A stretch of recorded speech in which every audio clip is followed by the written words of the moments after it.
I'm the director here at the World Resource Simulation Center. Thanks for coming. I know some of you here for the very first time and a couple of returning guests.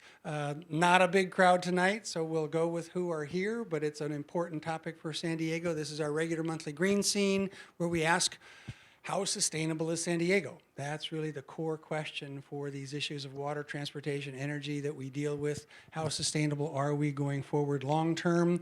And we've had dozens of subject matter experts. We have two outstanding ones here this evening, and I'm thrilled that you can join us both online and also this evening. We have Alex Tardy and Marlon King, two outstanding public service officers here in San Diego on this issue.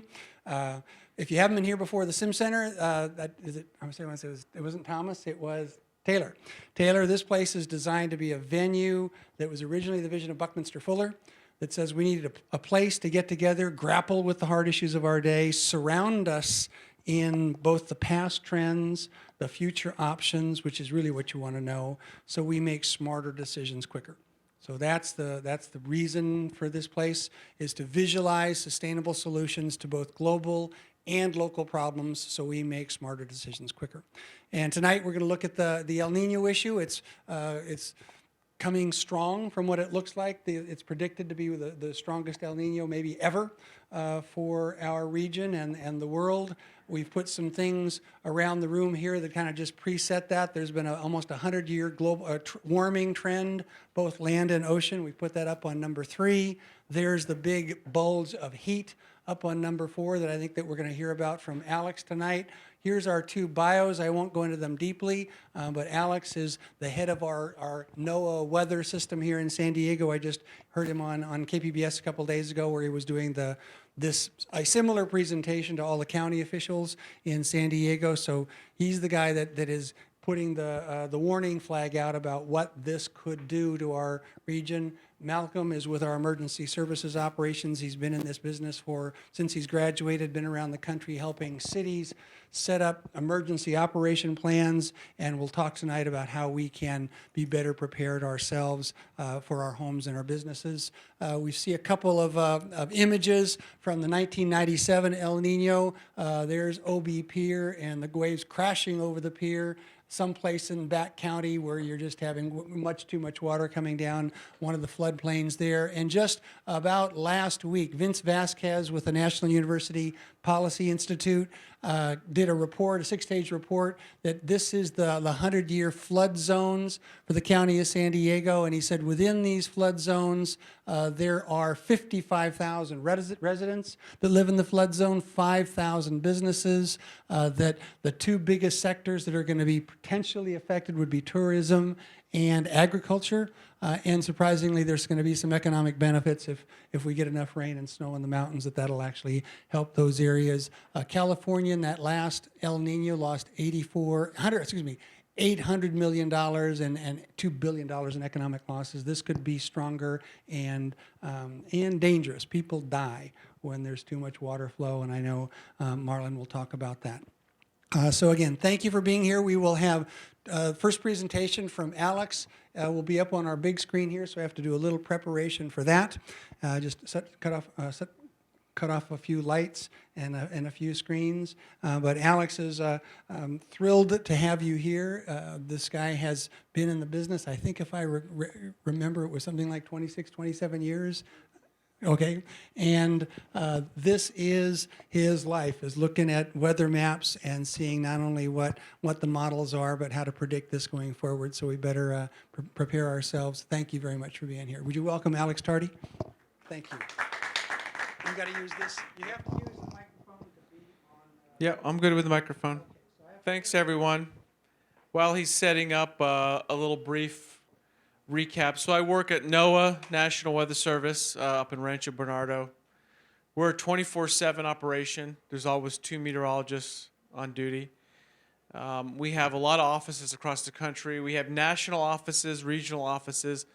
A lot of the material I'm going to show you is information from the Climate Prediction Center, which is one of our national offices out at Washington, D.C.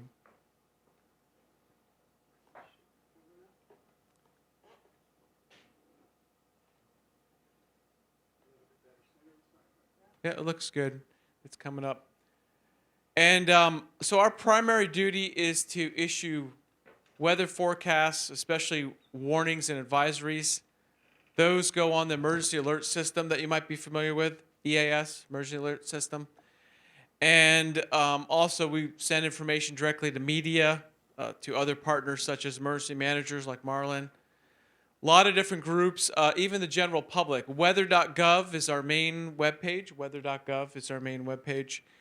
And no, we're not on TV, though we do interviews on regular basis with various stations. And Peter mentioned KPBS as one of them.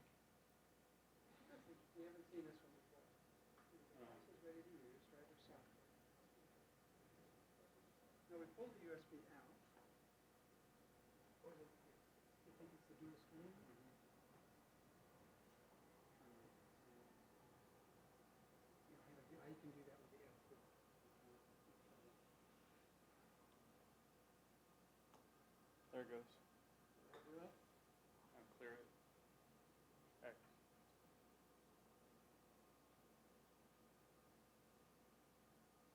Go to full screen.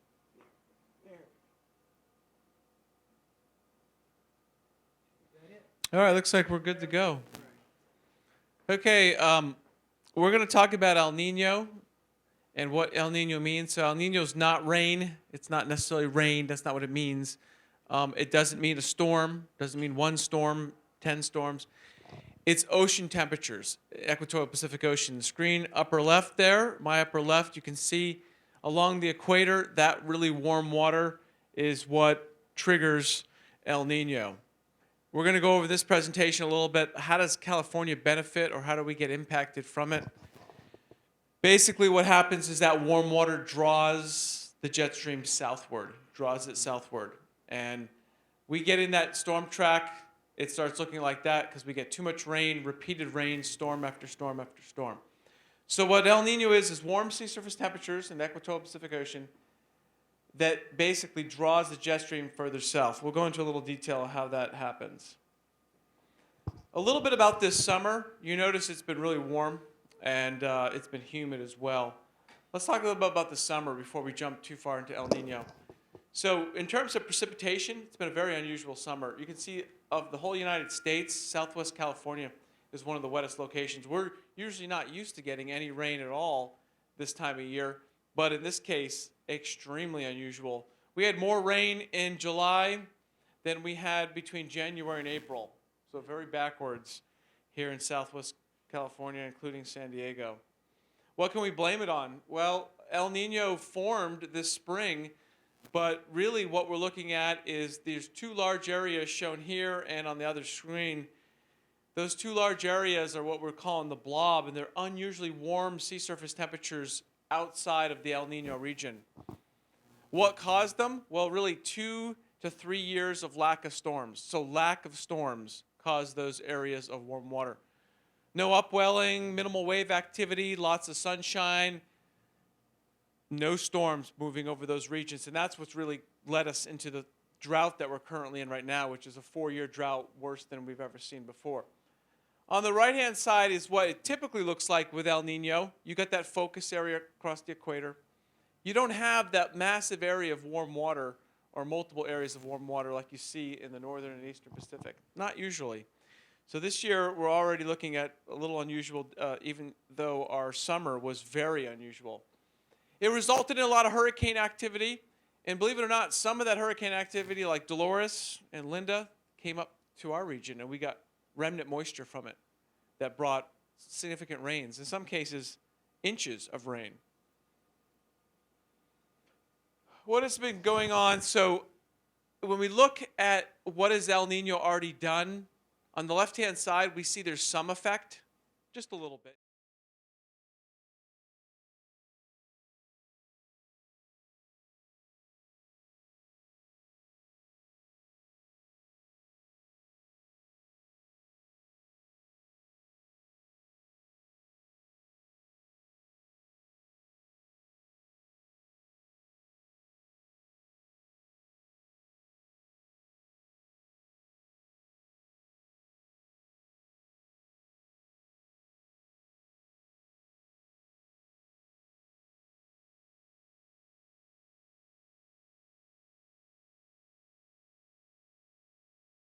It's all related to the blob before El Nino even formed.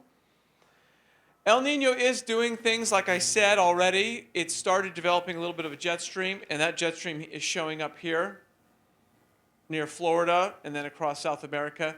What ends up happening is that jet stream damages some of the hurricane potential.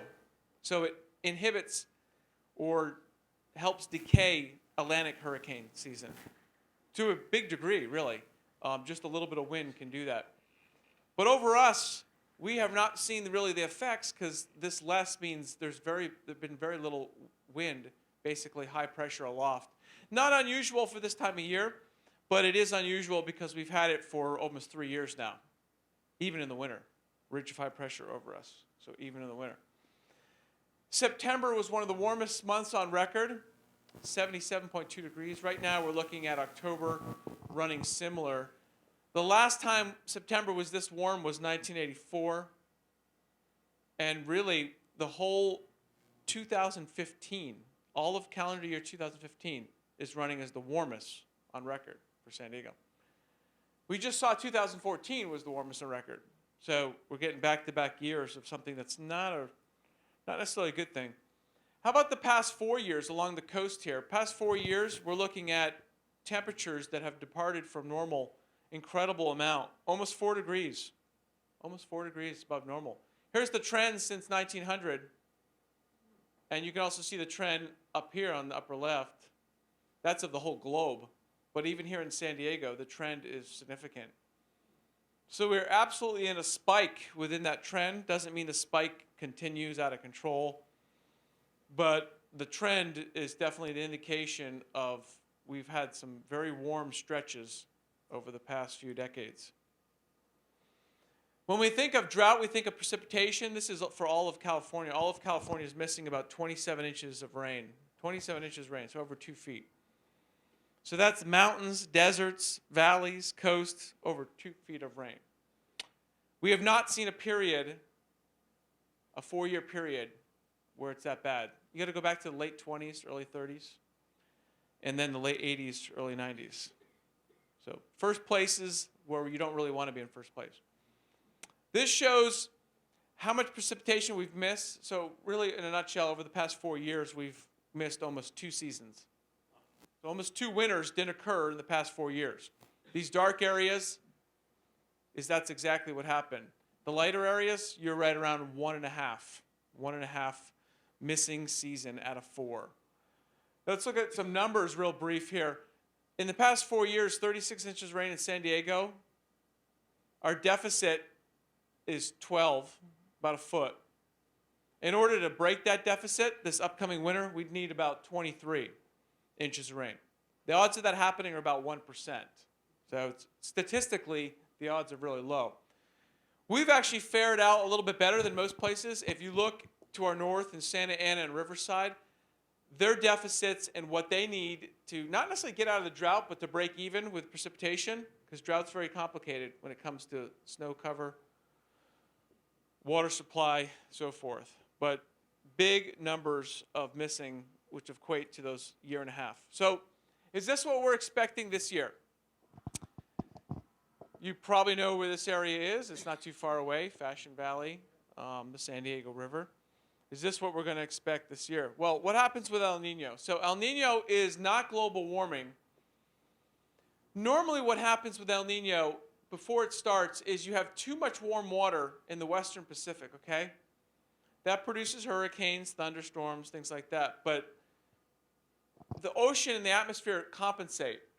And what happens is air from this region here ends up blowing that way. So it's outflow. It's cooler air coming out from the thunderstorm. But what ends up happening to that is these prevailing trade winds get wiped out. The prevailing trade winds get wiped out. And so what that allows is for I don't know why it's not advancing now. There it goes. What that allows is for a westerly wind near the ocean surface to develop. Westerly wind. So that literally pushes that warm water eastward. Across the equator, the ocean's a big place, has a big impact on weather patterns. hits South America and then spills back, and you get that pool of very warm water there. So you might be thinking, how can something so far away, the equatorial Pacific Ocean, be such a big impact? But most of our global heat transfer, most of our global energy is coming from our oceans. That's why hurricanes can be so powerful, because they originate from our oceans. So once you get this pool of water here, the normal jet stream comes down from the south, comes down to the south from the north. The two contrast, so you got warm air, and that's all a jet stream is warm air to the south, cold air to the north. Warm air south, cold air north. The two contrast, it meets this unusually warm water in the middle of the winter where it doesn't expect it, and that really enhances the jet stream and can tend to lock it in place across Southern California. That's what it looks like when you get too much rain. 1 cubic feet per second, this is probably about 1,000, is equal to like a basketball. We're already seeing with some small storms in this drought that where we have fire areas, things move easy. Things move easy, even though we're in a 4-year drought. So with every El Nino, they're not the same. It would be very easy if they were all the same. They're all different. They look different in terms of ocean temperatures, and they also behave different in terms of how much impact you get from them. Here's an example of a bunch of El Niños. The big textbooks El Niños, 97, 98, which we showed over here, 82, 83. There was a handful of El Niños, however, that some parts of California were dry, some were wet. 1972, 73, which I'll show in the next slide, that was actually normal for San Diego, even though it was a strong El Nino. How do we know it's strong? On a scale of 0 to 3, 0 meaning neutral, no indication, no El Nino. 3 meaning mega, off the charts type El Nino. Those years, that was a 2 almost. 82, 83 was a 2.1, but it delivered much more precipitation, almost twice as much as normal. Our normal here in San Diego is about 10. 97, 98 also delivered. And the key is also, does it rain all in 1 month, or does it rain, like 2010, it rained a lot in 1 month? Or does it rain over a spread out period of time? Because that could be a big difference on your impacts. In order to stop talking about the drought, which we probably won't be able to do even with El Nino, is we need about 150% of normal precipitation statewide. Last time we saw that after a drought was 1978. That was a wet winter following one of our worst droughts. Past El Niños, as you just saw, are variable. But for Southern California, we have a big correlation to El Nino. We have the best correlation in the state, really, for San Diego, Orange County, extreme Southern California. Very good correlation. But in a nutshell, to really stop talking about the drought next year, even if we have flooding, we need a big snowpack. And El Nino, like we'll discuss, tends to deliver a pretty good snowpack as long as you get in this jet stream. Here's the jet stream. Over the past 2 years, it's completely missed us. So we've had very few storms, very few storms. Here's what it looks like with El Nino. We get a direct hit, okay? A direct hit from the jet stream. Not for 1 week, but for prevailing throughout the whole entire winter. We get a little subtropical interaction, especially to our south and into the Baja and Texas. And we keep a lot of the cold air well to the north. So the Arctic, the Polar Express, that air, that stays way to the north. Because the dominating weather pattern is this Pacific jet stream. And what we've been seeing is complete opposite. And I'll show you some images of that. How severe has it been for lack of storms? How warm has the atmosphere been? Here's the atmosphere over here. Flight level. Over the past 2 years, extremely warm. And that's why you've seen the blob form and the warm ocean temperatures. The ocean's very good at absorbing excessive heat, high heat capacity. In a strong El Nino, this is what you see. It's typically the opposite. Much colder in the North Pacific, in Central Pacific. Here's a reflection of the warm water out of the ocean. This isn't ocean level, but the ocean level's warming the atmosphere. So there you go. There's your two contrasts, this cold air and this warm air creates your jet stream, and it literally pulls the jet stream from Oregon, Washington, where it normally hangs out, and brings it down to Southern California. So we get more storms. Not necessarily bigger storms, but we get more storms. Here's what the ocean's been doing over the past 2 years. The blob or the blobs, they've been around for a while, and they've shifted along our coast, giving us some really warm weather, muggy conditions, some unusual rain. That was even before El Nino formed. This is what it typically looks like when El Nino is the dominant player, and then you get a little bit of warm rain that goes up to the Baja and California coast. But you don't typically have these huge areas of warmth in the central and eastern Pacific. You don't typically have those. So this is what El Nino looks like now. One of the latest satellite imagery is El Nino. You don't need me to tell you where it is, but it's very obvious, very strong. In fact, today it's officially become strong. It's officially a strong El Nino. We have to wait for a few weeks because you can't just take a snapshot and call it a day. It has to stay there, in place. This is one of your blobs, and this is another one of your blobs. And this incredibly warm water has been giving us our muggy conditions and very warm conditions. Lack of storms. So the jet stream missing us entirely in the eastern Pacific. So you get more sunshine, less upwelling, less wave action. So the water actually warms and can warm directly from the sun.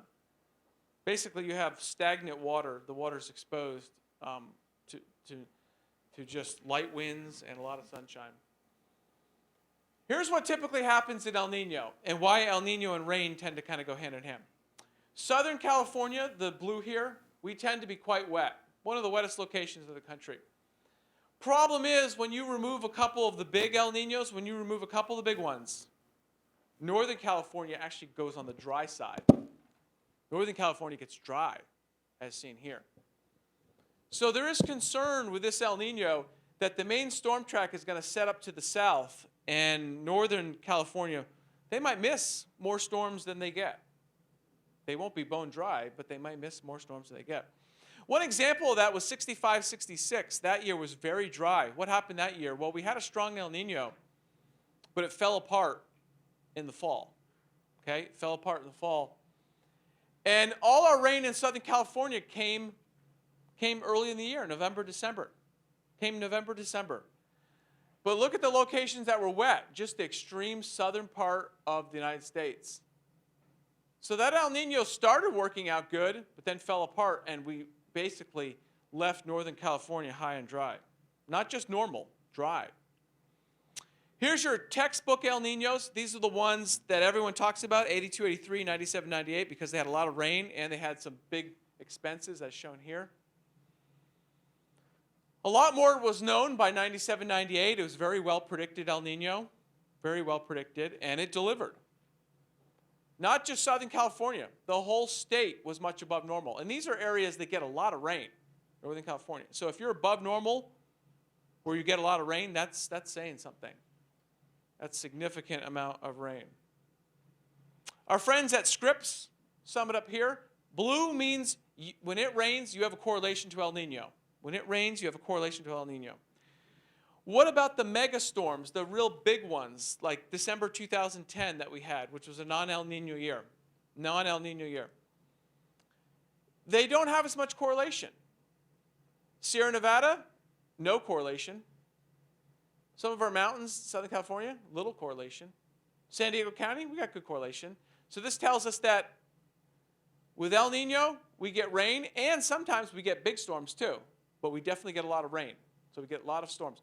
How about the weaker storms, the remaining 95%? We get a lot of those too. So for San Diego County, we have a really good correlation to El Nino and for rain, the bottom line for rain. Now, doesn't mean we get the biggest storms with El Nino, but it does mean we get a lot of storms and the impacts add up. Here's what typically happens. In October, you start seeing a little bit over Northern California and Central California. This line is the jet stream. In November, it sags south like you would expect because, right, you're pulling it towards that warmer ocean temperatures. By December, it's way down south, and so you're wet from Southern California across. Now the key is January through March. January through March is really where it typically locks into place. And you get your most rain and your most frequent storms, storm after storm after storm. Locks into place, frequent storms, storm after storm after storm. So the latter half of the winter tends to be very, very wet. Here's what El Nino looks like now, and Peter mentioned one of the strongest ones on record. And yes, it is a beast. It is very large, significant. Up here you have the blob region. You have the blob region up there. And how will the two work together? Well, we'll talk about that real quick. Will El Nino fall apart? We're not expecting it to. Because underneath the El Nino zone, there's a lot of warm water. So there's a reservoir of warm water, which you see here, underneath. How strong is it right now? Well, 2.4 is the heart of El Nino. So right down the middle, it's 2.4 Celsius. Doesn't sound like a big number, but for oceans, that's huge numbers. And the El Nino currently, if we were to call it a day, and the season, is stronger than 97, 98. The ocean temperatures, not the rain, the ocean temperatures are stronger than 97, 98 already. You can see that it developed around April, and it's really taken off to where it is right now. So we're looking at historic levels for the warmth and the temperatures. Our computer models say the same thing. They expect later this fall for it to peak at about 2.5. These are computer models from France, UK, Scripps, United States, Canada, you name it.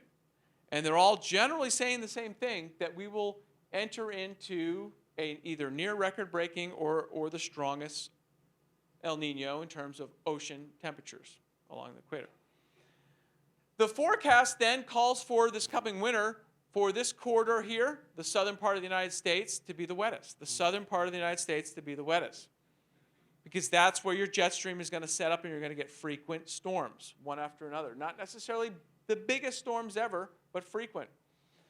Temperature-wise, not good for the Pacific Northwest. It looks like they're going to be warmer than normal, and they're now into a very severe drought, horrible fire season. The only areas where we expect much impact with temperature in terms of being cooler are here, from a lot of rain and clouds. Our region, we have such warm water off the coast that we don't think will really be cool at all. We don't think we'll be warm necessarily, but we won't be cool. We can't be any warmer, really, than we are the past 2 years. Record-breaking. Winter, summer, record-breaking. So with El Nino, we'll at least have rain and clouds, and that, even though our ocean temperatures remain warm, that should keep us from being extremely warm, because we're actually going to have storms. Here's a zoomed-up version of what's going on, for the forecast at least. And again, look at our region. We're kind of the ground zero. And it includes deserts. It includes deserts. It's not just mountains. It's not just coast. It includes deserts. That's the most confidence for significant rainfall, the southern part of the United States, or southern part of the United States and extreme Southern California. Here's a quick summary. I won't go over every bullet, but we are in a strong El Nino, expected to continue for reasons discussed. We still have to deal with Santa Anas. They don't really have a direct correlation to El Nino. But Santa Anas have occurred in El Nino years. But in El Nino years, you tend to be wet, so you don't have as much impact. It's all about impact. You don't have as much impact from a Santa Ana if you've already had some significant rain. The blob, lack of a better word, is potentially going to enhance some of these storms. And we've already seen this with some of the few storms we've had over the past couple of years. Why can the blob enhance it? Because the atmosphere loves warm water. Just like hurricanes love warm water. The atmosphere loves warm water. Makes it more unstable. That's how you enhance rainfall rates. So potentially with all that warm water offshore, once we get storms going over it, that can really make a difference, especially on the immediate coast, especially on the coast. El Nino, we talked about it. It brings more frequent storms, not necessarily the Pineapple Express or your worst storms, more frequent storms. So a lot of small, medium storms, and they really add up. Ground gets saturated, takes too much, things start to move, rivers run, beaches get beat up from storm after storm. We're looking at huge deficits, so we're likely to talk about drought while we're still talking about excessive rain and flooding at the same time. So it's going to be a complicated scenario across California, as if it's not already. All right, here's some impacts, and the good news is we should get some snowpack in our Sierra Nevada. Bad news, we're going to test a lot of things. We're going to test slopes. Despite the drought, we're going to saturate soils. We're going to really cause some problems with fire scar areas, potential landslides. Now's the time to take action to remove channels so that waters will move freely and not plug things up and go other places. Anyone living near a slope or downstream of a burn scar or in a low-lying area, they definitely need to check to see if they have flood insurance because it may not be included. This website here is great for looking at like floodplains like this. You basically can take that map on the right-hand side of me here and zoom up to see if your house or your business is in that floodplain. You can do the same thing on the app. Closing up, here are a few links. Weather.gov San Diego is our main webpage. We're active on social media.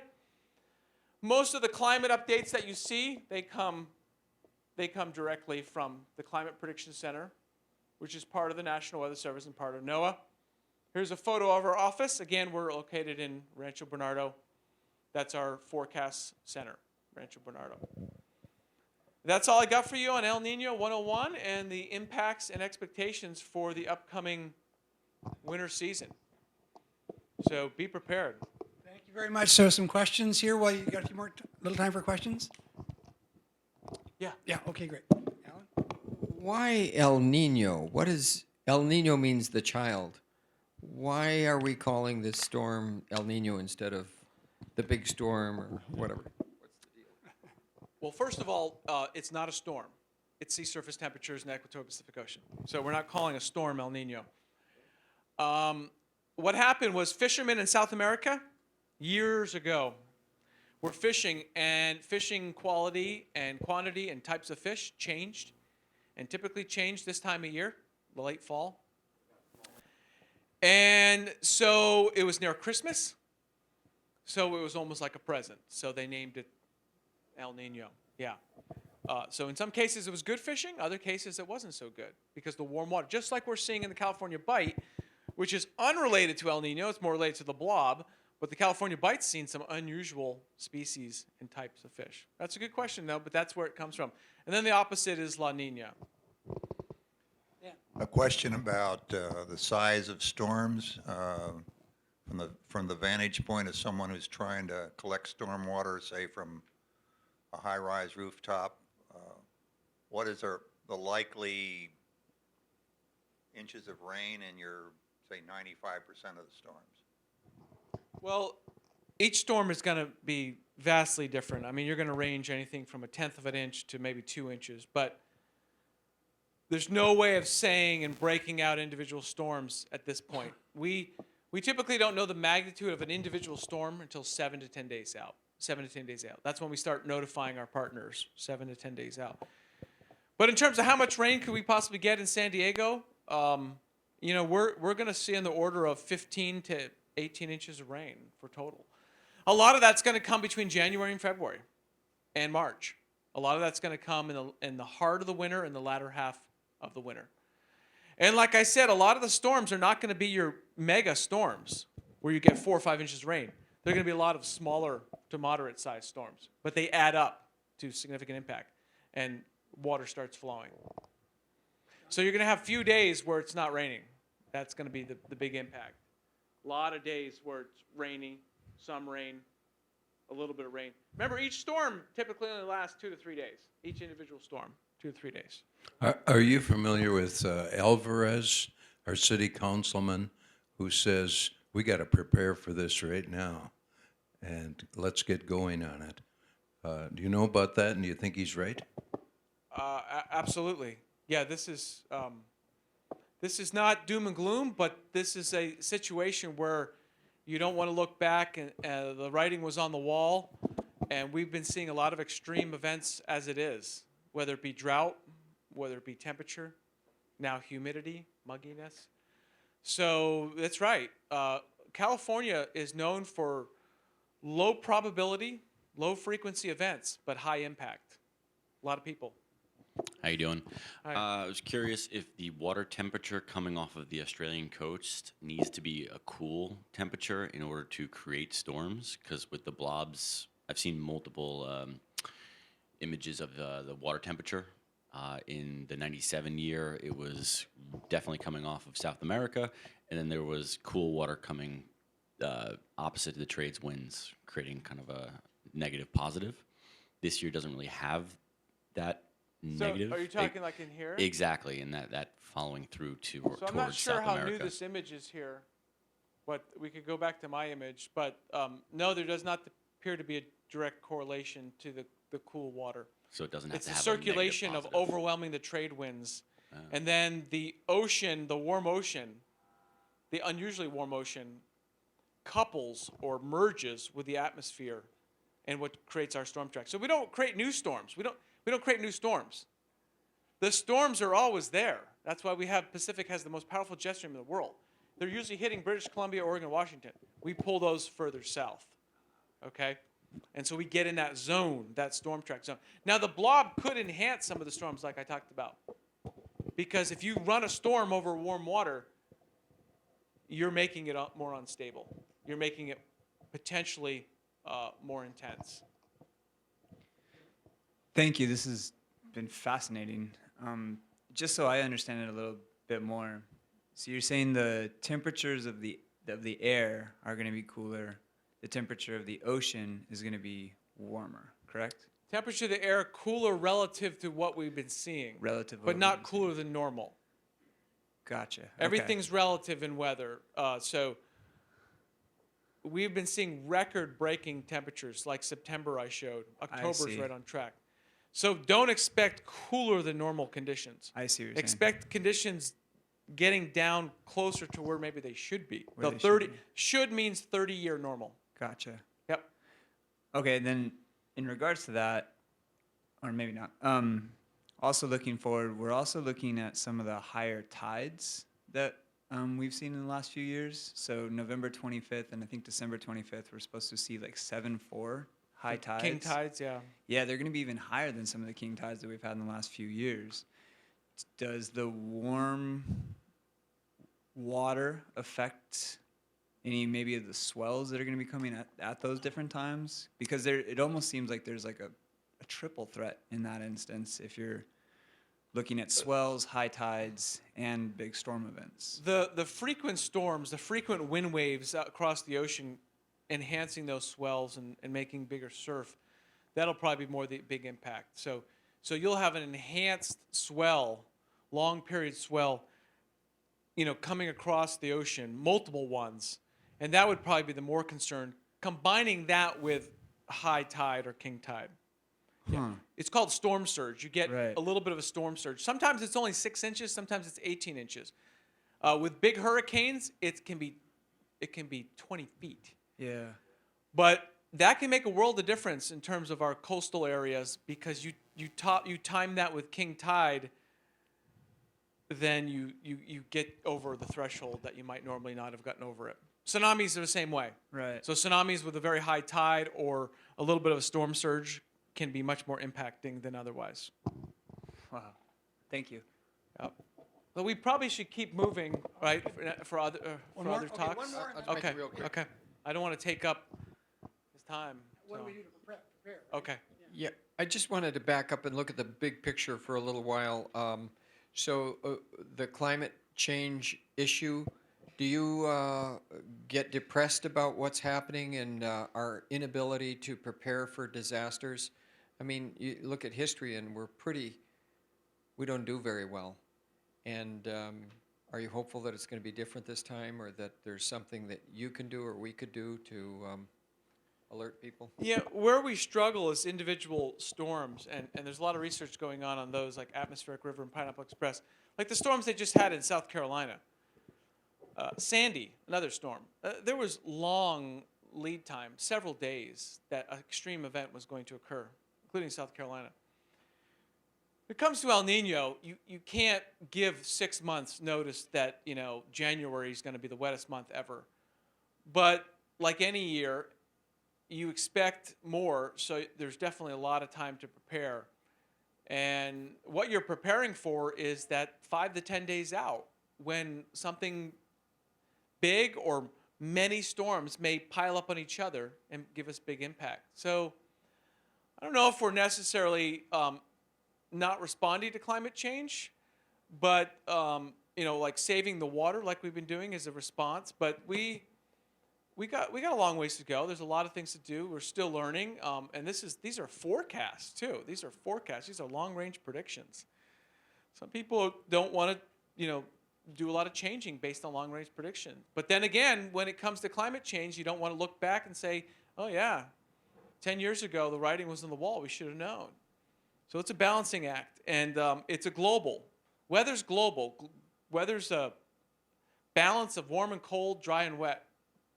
That's what makes weather. And when it comes to like global warming and climate change, that's a world problem. And when you start affecting things in different parts of the world, yeah, you can affect climate even in California, even if we're doing everything we can, to keep the air clean and everything. So it's very complex. No one answer, but when it comes to this coming winter and the next talk coming up from Marlon, I mean, it's certainly the flag is out there, like you were mentioning, saying prepare now.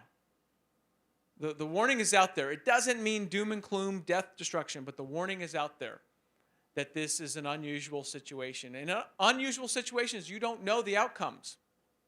You don't know the outcomes. You just know some of the ingredients. That's a good question now. All right, thank you. Thank you. Thank you very much. Pleasure to have you here. All right. Marlon King. Marlon is our San Diego County Office of Emergency Services Preparedness guy. He goes out and he trains our first responders to do these emergency drills to get us ready. He's here to tell us what you can do for your home, for your business. We saw reports from National University that says 50,000 people and 5,000 businesses might be affected, or just if you live in the wrong place, right? So thank you very much, Marlon, for being here. Give a little background and we'll set up your slideshow real quick, okay? All right, thank you. Good evening, everybody. As Peter said, my name is Marlon King. I'm with the County of San Diego Office of Emergency Services. I've been with the Office of Emergency Services for about 2 years now. When I graduated from school, I was with OES, and then for a short time, then I left to do emergency management consulting. Worked with a company called SAIC, did emergency management consulting for jurisdictions across the nation, places like Atlanta, Salt Lake City, worked for the state of California, Colorado, Salt Lake City, places like that. Just working on their emergency response plans, training their personnel on how to do emergency response and things of that nature. Been back with the county for about 2 years now. And my main role with the county is developing disaster plans and, again, training personnel on those plans to make sure everything is operational when it's time to hit the ground running. And then we serve in an emergency response role in the EOC, and I'll talk about the EOC a little bit later, but it's basically our coordination hub for how we manage or coordinate disaster response. Okay. So I really want to give you a little bit of background. We'll start on slide 2 over here about the Office of Emergency Services. As I mentioned, we coordinate the county's overall response to disasters. OES is responsible for developing response and recovery procedures, alerting and notifying the public. A lot of the messages you may get on your phone may come from us, alerting you of emergencies and disasters. And then when there is a disaster, we put out the public information that is essential for the public to heed to make sure that their safety, if they need to get to a shelter, if they need to evacuate, where they can get resources, things of that nature. We also agency coordination. We work with local fire, law, health, utilities professionals, all different kinds of public, private, local, state, federal agencies, bringing them all together to coordinate for the good of the response, making the disaster response that much more effective. And then resource management, allocation. and mobilization. We have to basically identify where the resources are that we have in the county, who has the greatest need for those resources, how can those resources be allocated for the good of the incident, and mobilize those resources, track them, make sure that they're doing what they're supposed to be doing, and if they're not being used, reallocate them to areas that may be requiring those resources. And then lastly, public preparedness and outreach, kind of like what we're doing here tonight, coming out and speaking to you guys about the need for you to prepare, giving you materials that you can further educate yourselves on how you can prepare yourselves, your families, your communities, etc. So we'll move on to slide 3 here. That's the Emergency Operations Center. You can see the small graphic there. It's a small NASA room, honestly. It's kind of similar to this. A lot more monitors, a lot more interactive monitors, where emergency response personnel basically deploy into a command center and are able to coordinate situational awareness of what's going on within the region and basically respond to an incident. As you see there, the first bullet, a central facility which provides regional coordinated emergency response. So we have emergency responders come in from everywhere. We have health officials, representatives from SDG&E, sheriffs, CHP, Border Patrol, any agency, you can probably name it. Over 120 different agencies are represented in our Emergency Operations Center during times of disaster. The EOC can be activated at a level 1, 2, or 3. Level 1 is for minimal or small scale incidents. Level 2 is kind of the intermediate, and level 3 is full scale, full blown, high level incidents, kind of like the 2003, 2007 wildfires, things of that nature. So we'll move on to slide 4. So we're talking about disasters. This is an all hazards presentation. San Diego is faced with many disasters, but a disaster is it's only severe, or it's a quote unquote disaster to those who aren't prepared. Large or small, a disaster can affect you if you do not have the proper preparedness. And you see the small quote, the cliche there, failing to prepare is preparing to fail. Okay, moving on to slide 5, talking about our risks here in the county. You see wildfires, earthquakes, flood and mudslides, drought, tsunami is another risk that we have, severe storms, and terrorism. San Diego being a tourist place, we have a lot of opportunities here where terrorists we're susceptible to terrorism. And I don't say that to scare you. I just tell you that to let you know that these things are real, and we do have agencies out there dedicated to mitigating the impacts of those threats. All right. So make sure you're aware of the threats that we do have here in San Diego County, and right now we're going to go through how you can better prepare for all of them. I'm sure we're all aware of the fire threat that we have. It's often stated that fire is our greatest threat, and it probably is. Several wildfires have occurred, as you know, 2003, 2007, last May, which wasn't even fire season. You think May, springtime, not going to have that many fires. Well, San Diego can have a year-round fire season due to our arid climate, the drought, which basically exacerbates our fire conditions, makes them even worse, and it makes it a year-round fire season that we always have to be prepared for. So moving on to fire safety, it's simple facts about fire safety, and I'm sure we've all heard it growing up. I'm sure we all are aware of it, but it's good to be reminded of fire safety. Observe simple safety practices. Careful when using open flames. Keep flammables away from children. Have fire extinguishers. Know how to use them. Have fire extinguishers, smoke detectors, carbon monoxide detectors on every level of your home, and test them monthly. Test them all the time. Make sure that they're working. We recommend changing batteries in those things every 6 months. Change it with the time change. Fall back, spring forward. Make sure you're changing your batteries in your home appliances to make sure that they are serving their purpose and keeping you safe. All right. We'll move on to during a fire. You see there, the first thing is if your escape route is at risk, use an alternate route. You want to make sure that you have two escape routes from your home, your business, whatever it is.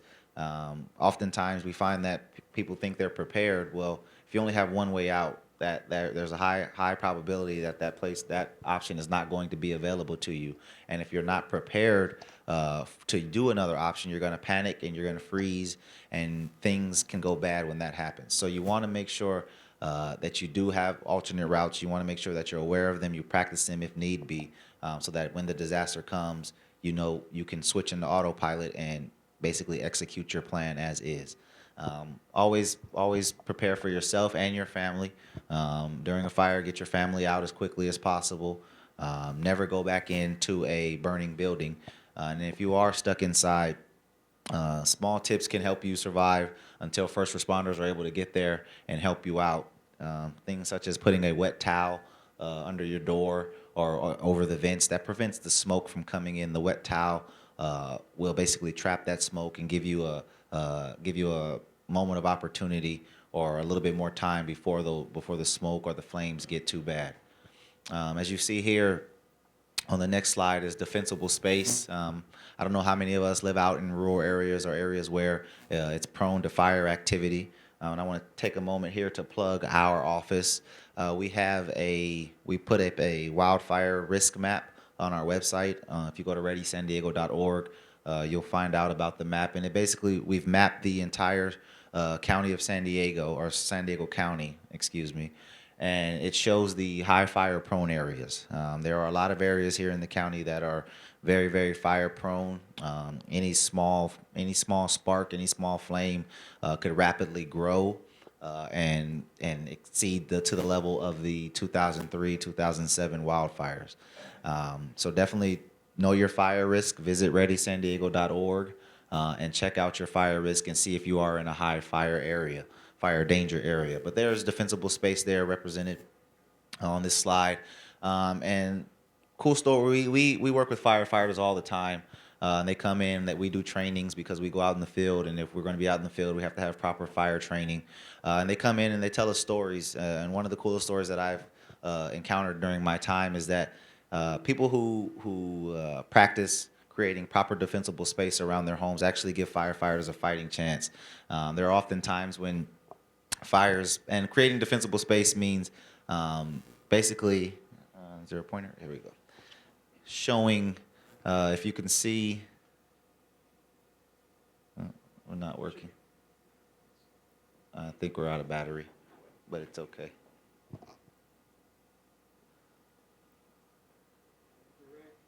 That's not a problem. But if you can see around those homes, the barren areas around the home is basically the area that the fire burned up to, the vegetation that the fire was able to eat, all the way up to those areas, and then there's nothing else around for the fire. There's no fuel for the fire to keep moving forward. So the fire basically stops dead in its tracks, preventing the home from being engulfed in flames. So if you can create, or if you have a home in an area that's high fire danger, definitely create that defensible space around your home. Even the picture on the lower left, as you can see the flames, starting from the bottom left of that picture, the flames burned up to an area, then basically it's just sand and rocks, which fire is not going to burn. So there's nothing else for that fire to burn, so it basically dies out at that point. That gives the firefighters a chance to practice structure protection and keep your home from burning. Yeah, the vegetation around it is going to burn, but you definitely, it's easier to replace that than to replace your home. So practice creating defensible space around your home. All right. So next we'll move on to earthquakes. I have some goodies here, so I'll pass them out to anybody that can give me a good answer to this question. But how many faults do you guys think that we have here in San Diego County, earthquake faults? 3. I hear 3. I hear 6. 5. I hear 5. 30. 10 plus. 10 plus is the right answer. All right. Oh, you saw it. I forgot my slides are up there, but for that you'll get some quake hold. You'll get some quake hold. All right. All right. Thank you. Okay. So with earthquakes, earthquakes can cause building collapse. They can cause rupture to our or destruction to our lifelines, transportation, energy, fuel, water. whatever it may be. And our office does a lot of lifelines planning to prepare for events like that. What are the workarounds if any of those are disrupted? If we can't get fuel into the county, if we are out of electricity for X number of days, if we're out without water system for X number of days, what are the workarounds? Our office is focused on that because that is a very real threat here in the county. Okay, so moving on to the next slide. As Taylor said, yes, there are 10 plus earthquake faults here in the county, and I've listed a few. The Rose Canyon being of main concern. The Rose Canyon Fault runs here through downtown San Diego, out through Old Town, and then into the coast. Rose Canyon definitely is definitely is a concern of ours. We don't know when it's going to go, but it is a very real threat. Now you guys see here on the chart, you see the maximum credible versus the maximum probable. Does anybody want to take a guess at what either of those mean? Maximum probable is the one that you're going to have, the most likely to happen, and maximum credible is the possible upper limit. That's exactly right. Very, very good. And for your answer, you'll get some TV straps. All right. Do you have a TV? All right. So yes, as he said, maximum credible is the highest producing magnitude that the fault is thought to be able to produce, where maximum probable is the one that's probably most likely to occur. So as you see, a lot of those are upwards of a magnitude 7.0 earthquake, which could cause major damage here in San Diego County. Studies have been done on the Rose Canyon Fault here in San Diego, and these studies, and we use them in our office, they produce death tolls, what the amount of death is going to be at maybe if the earthquake happened at 5 a.m. during rush hour or something like that. If it happened in the middle of the night, how many buildings are going to go down, things like that. So we use that data to plan, make emergency plans based on the information that is available to us for these different types of hazards. Another fault that's of interest to us is the San Andreas Fault. And there's movies all the time about the San Andreas Fault, things like that. That is more of a problem physically for our northern counties, LA, Riverside, San Bernardino. But for us, it is a concern because it could literally cut us off from the north. We would have no transportation routes on either the 5 or the 15 to get to the north. And if you guys know, San Diego is a cul-de-sac for resource. We are the last ones to get resources during any event.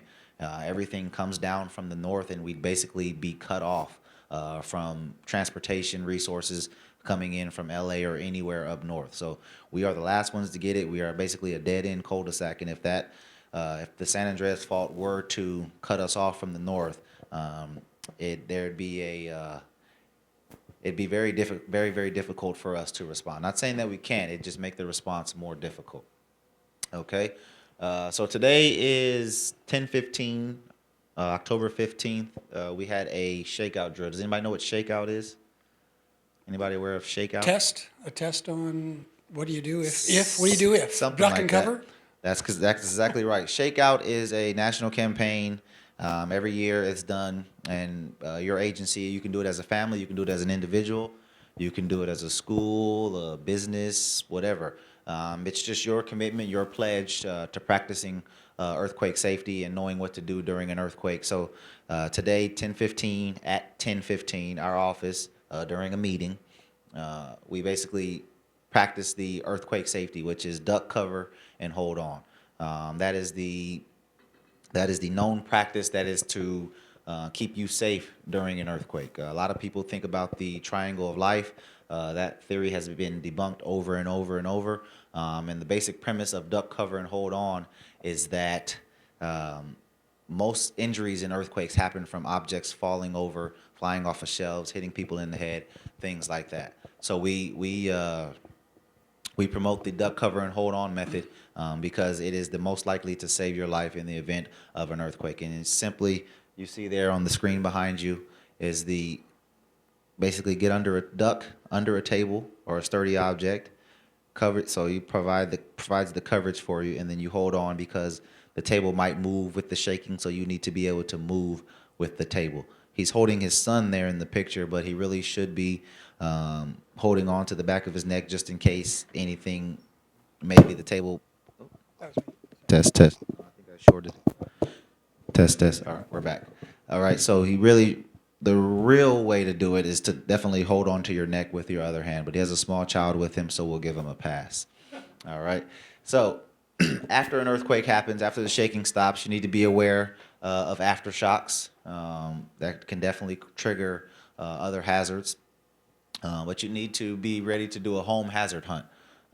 You need to, before an earthquake, right now, this weekend, if you can, check your home for potential hazards.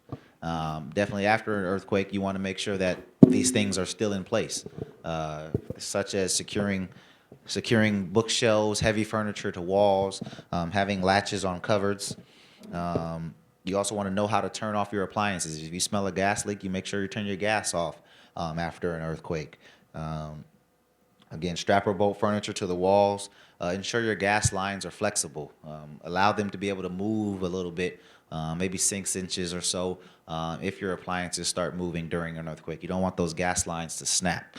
So that's a good thing to look for. Put latches on your cabinets to prevent things from falling out, stuff like that. All right. So next we'll move on to another hazard that we have here in the county is tsunamis, okay? As a coastal county, we are faced with the threat of tsunami. We're going to focus on two types of tsunamis here, distant source and near source. Who could tell me the difference between distant source and near source tsunami? Anybody? I saw this hand first. That's exactly right. So a distant source tsunami is basically one that could take 2 hours or more to get here. Gives us a lot of time to plan. Okay, distant source tsunami, 2 hours or more, gives us more time to plan, more time to evacuate people from the affected area. Near source tsunami, however, is a little bit more difficult to manage. It basically could happen right away, and we basically have no time to send out alert and warning messages. It's basically going to be, we have to get out immediately. You might not get the alert and warning message in time, just depending on how quickly the message can be sent out and distributed to 3.2 million people here in the county. How fast can we get that message out? So what to do if you feel shaking? Do we have the sirens that they have in San Diego like they have in some cities? I am not aware if we have the sirens. Each jurisdiction may have their own. The way the county works is, again, I work for the county. There are 18 incorporated jurisdictions, San Diego being one of them, Chula Vista, National City. Those are the incorporated jurisdictions. They may have those sirens. I'm not aware of a universal county system. And the way that it works is each coastal jurisdiction, I believe there are 8 of them, 9 of them, they each have a different tsunami impact that's going to happen to them if there is a tsunami. So they each have their own playbook that describes at a level 1, tsunami impact may be different for Chula Vista than it is for Oceanside. So they may tell their residents you guys can stay in place for a level 1, or Oceanside may, hey, we need people to move a mile inland, move to this location, etc. But the way we communicate that with individuals is through our mass notification system called Alert San Diego, and I'm going to touch on that a little bit later. All right, so if you feel shaking, basically the rule of thumb, 2 miles inland, 100-foot elevation. You definitely want to listen to the radio because that's where we broadcast a lot of information. AM 600 Kogo. Leave the area immediately. If you're at the coast, you want to leave that area immediately. And then if you're not at the coast, please do not go sightseeing. One of the I forget, I think 2010 it was, when there was I think it was 2010. I'm not sure. But it was it was a distant source, and the waves arrived, I forget, I don't know, early evening. There was some damage to some of the docks down there in the harbor, things like that. There was only one death. Can anybody Can anybody tell me what it came from? That's exactly right. Somebody went down to take pictures. He didn't think it was going to be as any type of damage down there, any waves coming in.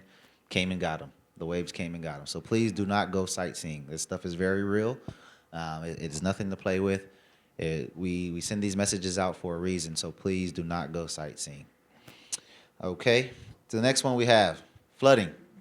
Alex kind of touched on this stuff briefly, so I'm gonna hit on it, and then I'll keep it moving in the essence of time. But flooding is a very real threat here in San Diego. High danger areas for San Diego include low-lying areas, areas at the base of hillsides, areas near floodways or floodplains. All right, and a floodway is different than a floodplain. A floodplain is just an area it's a low-lying area and that the water can pool in. A floodway is it's the topography of our county. It's designed to house the water and basically facilitate it to keep it moving towards the ocean. Whether it's coming down from the mountains, and the water is designed to flow towards the ocean. And if you live along one of those floodways where the water is flowing, you are definitely susceptible to flooding.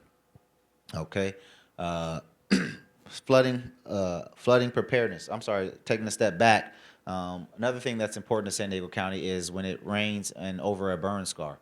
And the reason for that is very little rain over a burn scar could cause major flooding, debris flow, landslides, stuff like that. The reason for that is once the fire burns over an area, it basically changes the properties of the soil. The soil can no longer receive the water, house the water. The water cannot penetrate the soil. The soil basically becomes a sheet of glass that propels the water onward. So if it's raining on a hillside that just had a burn scar, the water's not going to sit up there and soak into the plants or anything like that. The water's just going to just shoot down and rocket down and basically create and bring everything with it. Debris, mud, anything it can. So being prepared for a flood. Know your flood risk. Alex mentioned looking at your floodplain map, and we had the floodplain map up there. FEMA has a very, very robust flood map, and you can look into it. You can type your address in, and it'll basically tell you what your flood risk is. You can see how far you are from, if you are in a floodplain, what the estimated level of flooding for your area could be. It is a very, very useful tool to look and see what your flood threat is. So definitely, we've been promoting that all season. Know your flood risk. Know your flood risk. All right. Listen to weather reports. Know the difference between a flood advisory and a flood warning. A flood advisory means that conditions may develop that lead to flash flooding. Expected to rain. The rain may increase, and flash flooding may occur. So that's where you're just aware. You're ready to act if things do get worse. And then a flood warning, it means that flooding is imminent or is occurring right now. You need to take action. Whether we're telling you to get out of your area, whether we're telling you to shelter in place because it might be the best thing for you to do. But during a flood warning, it means it's time to take action. You need to be doing something. Listen to your emergency management officials. Listen to your first responders because they will definitely keep you safe. All right. Some common sense type of things. Do not drive or walk through flooded areas. You see this guy here making the wrong decision. We don't know what could be in that water. The water can be contaminated, infected. You don't know. If the water starts moving, it can sweep him and take him along with it. We just did a workshop the other day for county officials, and we had a San Diego lifeguard, river rescue representative there. And the river rescue team, they rescue a lot of people every year because people think that they can, oh, this is not so deep, I can cross through it, or, oh, this water's not moving that fast, I can make it. Well, definitely 2 feet of water can sweep your vehicle away. So what do you think it can do to you if you're not in the vehicle? This guy here is definitely not following any of the safety rules he's been given. He's probably one of the guys that we saved. So here, as Alex showed a picture earlier about the dip in Fashion Valley, there are a lot of what we call Arizona dips here throughout the county, and do not drive through those areas. You do not know how deep the water is. If you can't see the bottom, you should not be trying to pass through it. He's going around the road closed signs. Those signs are there for your safety. Please do adhere to our safety messages, because they're there for you. We don't want to have to spend time going out and rescuing people when there are other more critical life safety priorities than people who just ignore the rules and then get into a sticky situation. All right. So Alex kind of went through El Nino already. I'm just going to touch on it very, very briefly, kind of give you the highlight points and just to stick it home in your mind.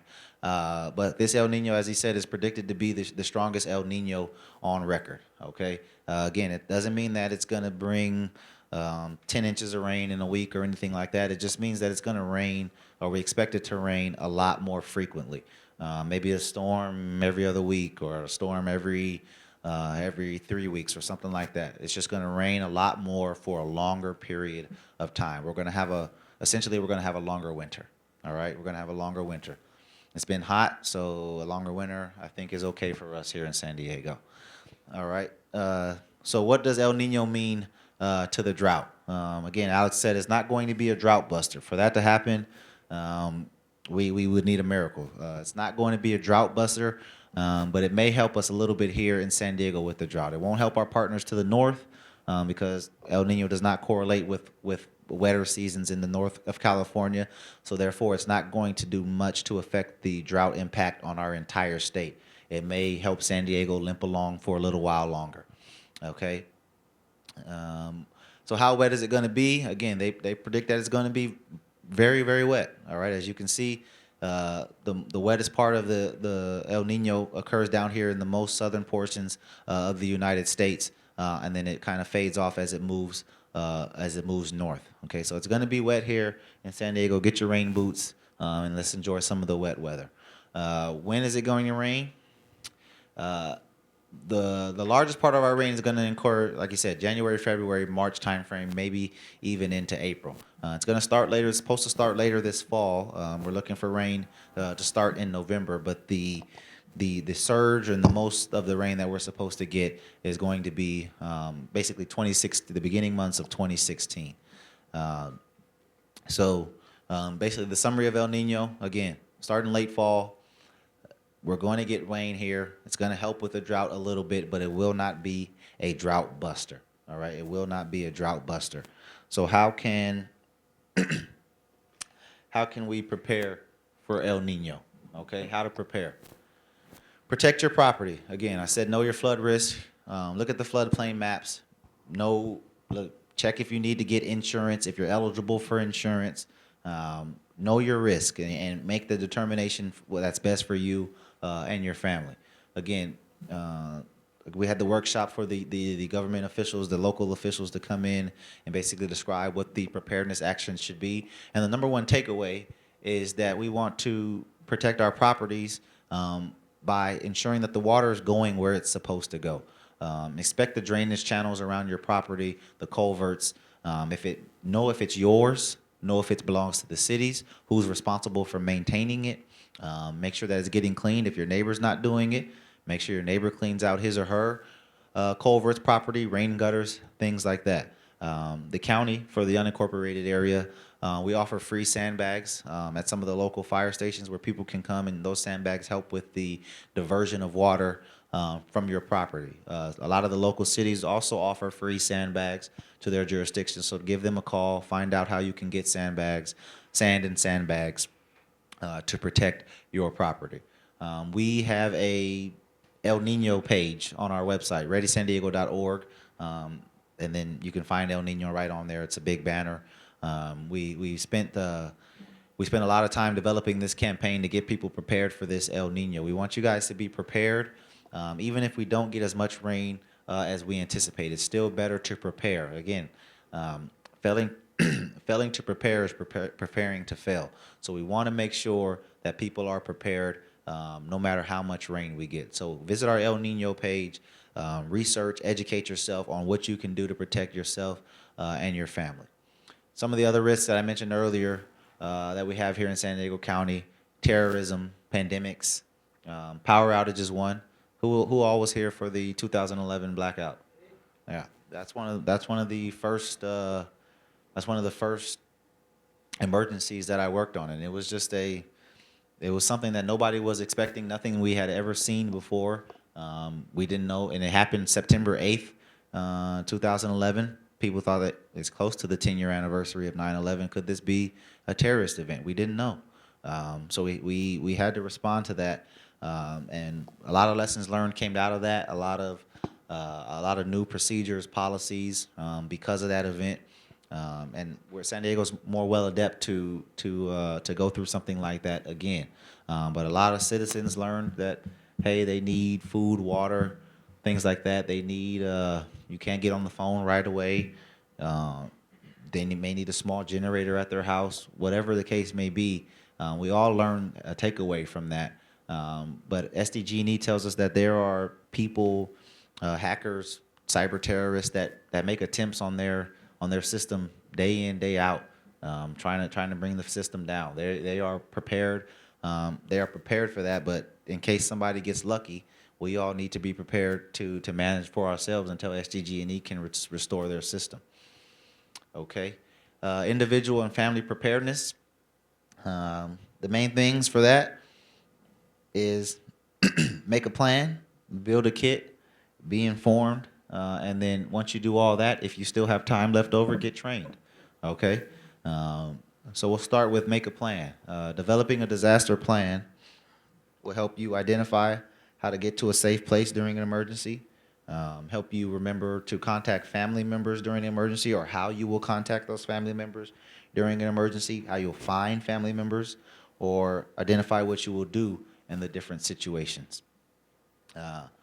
So I have materials on the table here. If you guys can grab some on your way out on the front table. But basically, one of them is a family disaster plan and personal survival guide. It walks you through preparing for a disaster, step by step, what you need to do, things you need to have, numbers you should remember, things you should look for. All of that is detailed in the family disaster plan. And a couple of those items are listed there on the screen. Again, having a meeting place outside your home. If a disaster happens and you and your family can't get home, what is the next place you're going to meet? How many people have at least 5 relatives' phone numbers memorized? Oh, man. Memorized. No. We're all dependent on those little cellular things.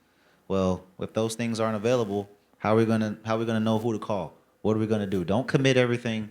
You got to commit some things to memory. We can't be dependent on the electronic devices during an emergency. They may not work. Whatever the case, you lost it. Whatever the case may be. So things like that are essential. They're walked through. They're discussed in the family disaster plan and personal survival guide. One of the lessons learned, you guys see up there, have an out-of-state contact. During the 2011 power outage, it happened. Everybody jumped on their cell phones. A lot of people didn't get through. The cell phone lines are jammed. They couldn't handle that capacity. But one thing people could do is you could call somebody out of state. Out of state, they can call in state.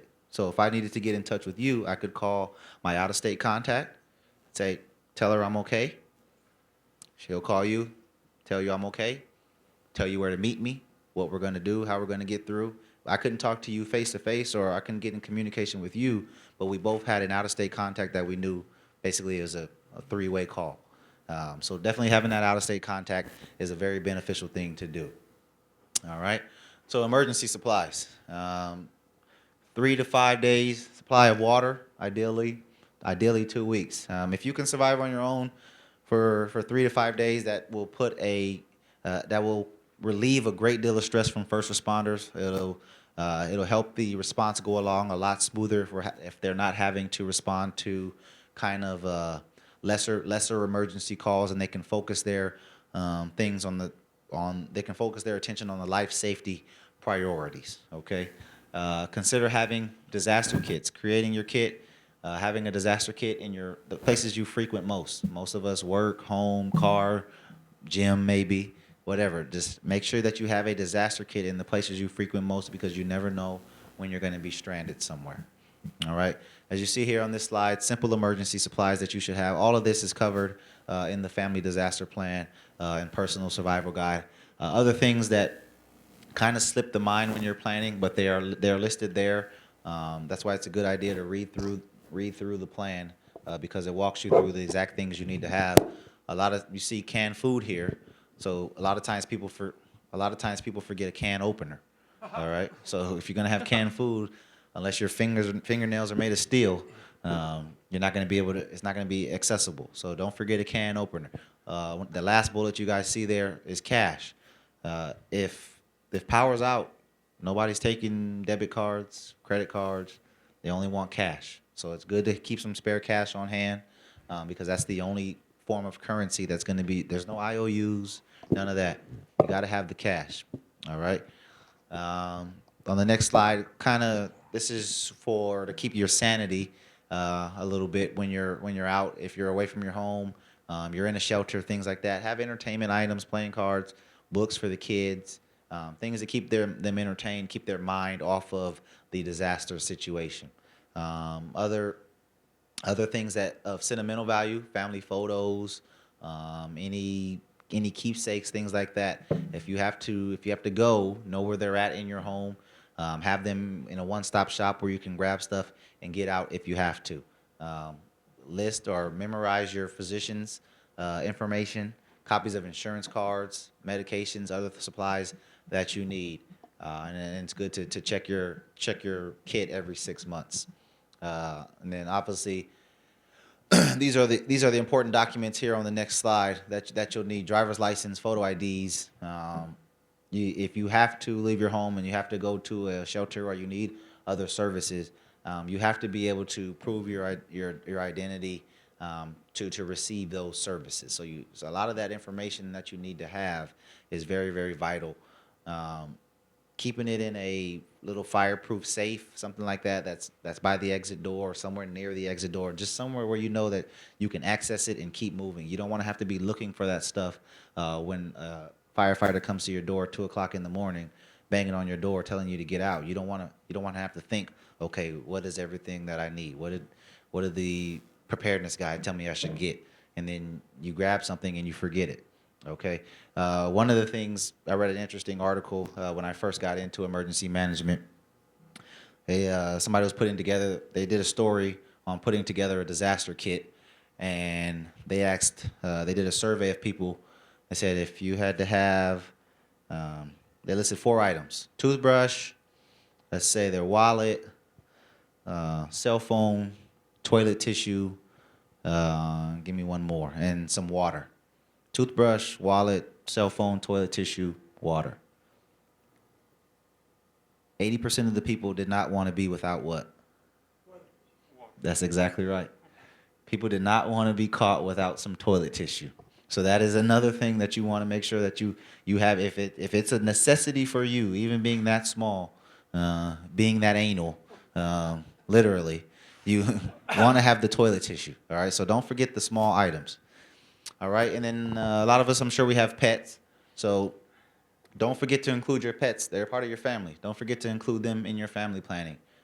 Bring food for them, preferably wet food. It helps with their dehydration, so you don't have to have as much water for them. So bring wet food for the pet. Have pet medications, their carrying case, something that makes them feel safe, thunder blanket, whatever it is. Your pet is part of your family. Make sure you plan for them as well. And then kind of getting towards the end here, being informed. All right, being informed is the third step of being prepared. We have websites, readysandiego.org. Then on there you can navigate to a lot of other websites. readysandiego.org is our main staple. This is where you can find everything that I've presented on today, emergency information if you need it. We have everything up there for your education. Prepare yourself for an emergency so that when the time strikes, you're not caught off guard. SD emergency app. If you do have a smartphone, I know many of us do. It's 2015. Smartphones are almost the only thing in. So if you do have a smartphone, we have an emergency app, SD emergency app. It's available in the App Store or the Google Play Store if you have an Android phone. You can download our app. It's free, and it provides you up-to-date emergency real-time information that we're publishing for your safety. So the SD Emergency app is a must-have if you want to protect yourself. And then Alert San Diego. It's our reverse 911 system, the mass notification system that I spoke of earlier. If you have a landline, you're already in the system. But landlines, a lot of people don't have landlines. People are moving away from landlines. You need to, if you have a cell phone, is that your form of communication? You have to voluntarily sign up for Alert San Diego. You're not going to get any sales calls or anything like that. It's just a emergency database that we have that we use to make emergency notifications. If it's 2 o'clock in the morning and there's a fire burning in your area, we will notify you via phone call, email, text message, based on the numbers that you've put for a specific address. So if you registered your cell phone with an address in Escondido and there's a fire in Chula Vista, you won't be notified. You'll only be notified of an emergency in your area. So signing up for Alert San Diego allows us to get in touch with you if there is an emergency that impacts you directly.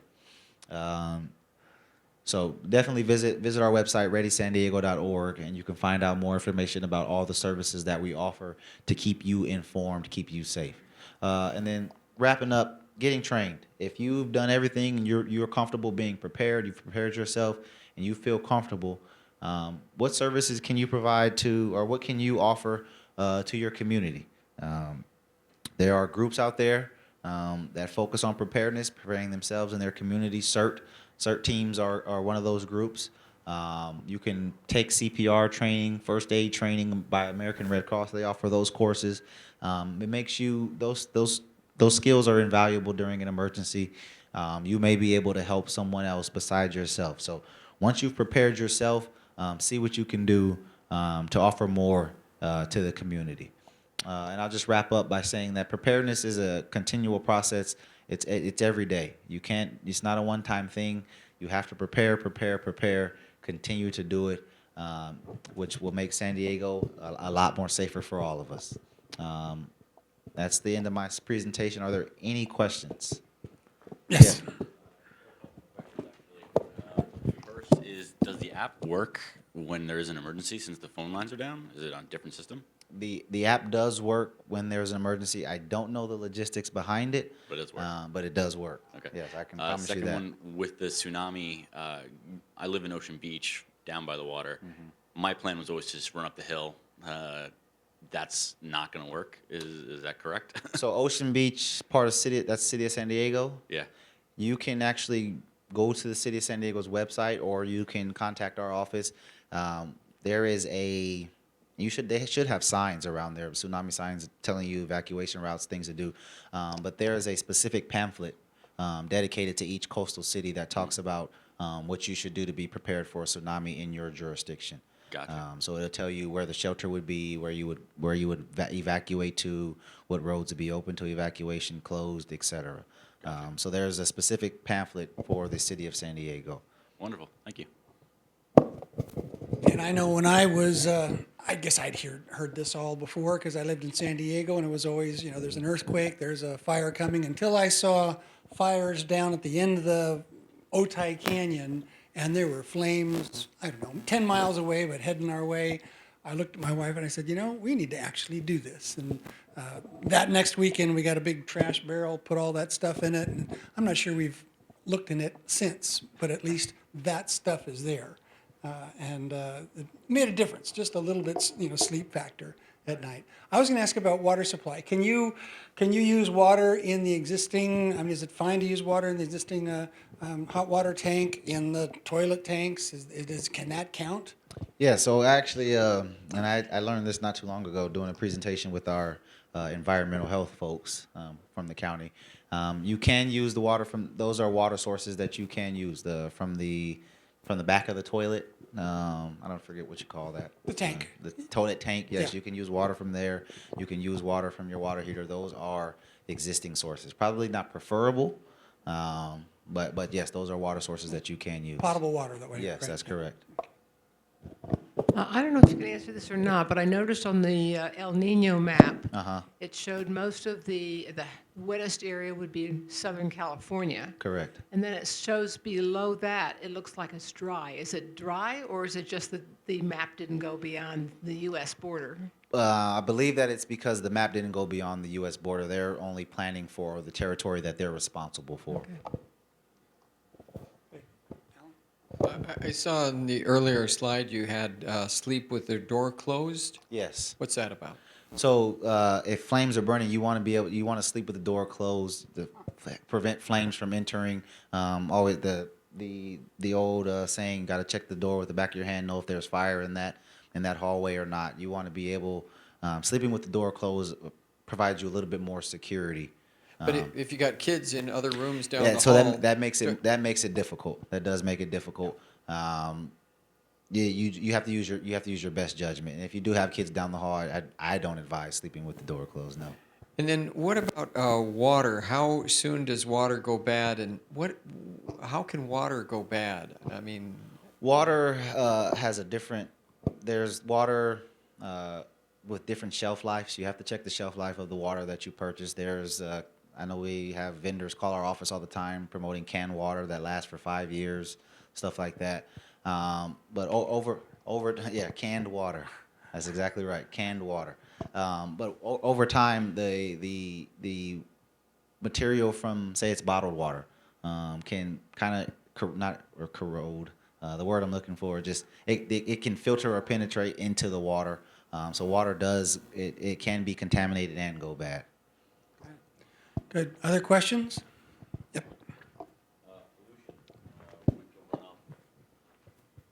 With the runoff from El Nino, is there any preparation by your department to mitigate the pollution that will be coming? So that would be a question for our Department of Public Works, or for any city jurisdiction public works. But yes, there are stormwater pollution divisions.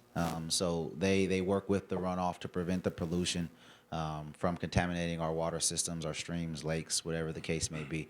I'm not the expert in that, but I know working with our Public Works Department, that the stormwater divisions are looking into that. Very nice, Marlon. Thank you very much for coming. It was a great evening. Appreciate it very much. Thank you. We will have this online in a video in just usually a few minutes. Our video team is phenomenal, so this will go online. Thank you for watching, and you can pick this up on our YouTube channel, and all of this information will be available. If you'd like, there's a great number of brochures and information packets that Marlon brought on what you can do. Take these home and get prepared. Thank you all for being here.